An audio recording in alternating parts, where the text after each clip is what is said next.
আমরা যদি হাদিস এবং কোরআনের মধ্যে দেখি, কোরআনের মধ্যে আল্লাহ তাবারক তাআলা সূরা নেসার ৩ নম্বর আয়াতের মধ্যে আল্লাহ তাবারক তাআলা মাঝখানে বলছেন যে ফানকিহু মা তাবা লাকুম মিনান নিসা মাসনা ওয়া সুলাসা ওয়া রুবা ফাইন খিফতুম আল্লা তাআদিলু ফাওয়াহিদা।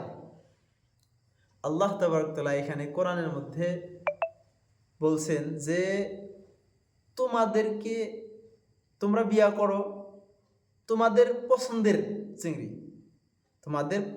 চিংড়ি, তোমরা বিয়া করো, 4টা পর্যন্ত বিয়া করতে পারো। আপনার প্রশ্ন যে বিয়া ইসলামের মধ্যে ওয়াজিব না ফরজ না সুন্নত?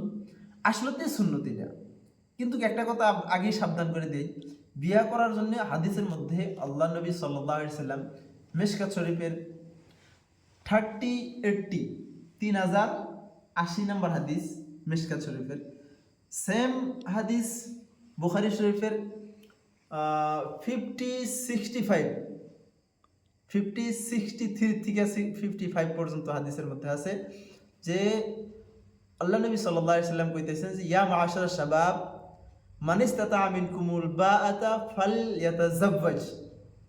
তোমাদের মধ্যে থেকে হে যুবকের দলেরা, তোমাদের মধ্যে থেকে যারা ইখরাজাতের উপযুক্ত তারা জানি বিবাহ করে।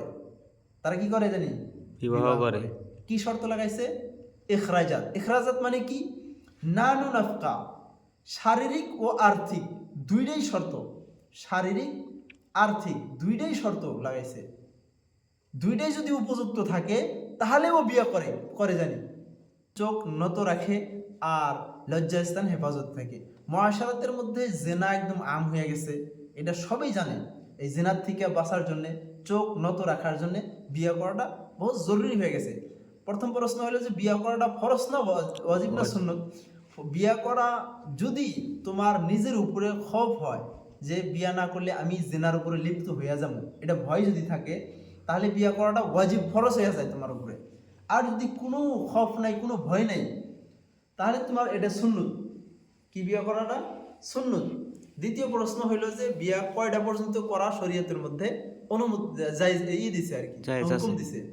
তো কোরআনের মধ্যে আমি প্রথম যে আয়াত বলছি ফানকিহু মা তাবা লাকুম মিনান নিসাই মাসনা ওয়া সুলাসা ওয়া রুবা, 3 3 4 4 পর্যন্ত, 4টা পর্যন্ত তোমরা কি করতে পারো? বিয়া করতে পারো। এটা অনুমতি শরীয়তের মধ্যে দিছে। যদি তুমি 4টা বিয়া করে যদি 4টা বিবির মধ্যে ইতেদাল ইনসাফ না করবার পারো, তাহলে একটাই যথেষ্ট তোমার জন্য, একটাই কি যথেষ্ট।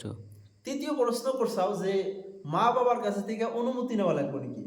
দেখো, হুজুর আলাইহিস সালাম যে হাদিসের মধ্যে বলছে মিশকাত শরীফের বা বুখারীর যেটা হাদিস কইছি আমি, আর কোরআনের মধ্যে আল্লাহ তাবারক তাআলা যে বলছে, এই দুইটার কোনো একটা জায়গায়ও এই কথা কয় না যে হে ছেলেপেলের বাপ মাও তোমরা তোমাদের ছেলেপেলে কি করো?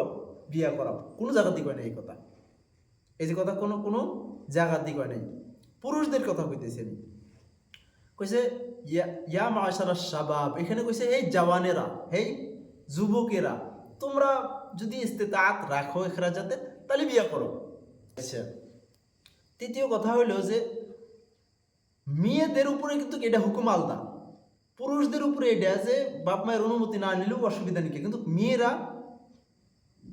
বাপের অনুমতি ছাড়া বিয়া করা লাগে না আর কি। না যদি অনুমতি নেয় তাও বিয়ে হয়ে যাব, কিন্তু অনুমতি নেওয়াটা জরুরি।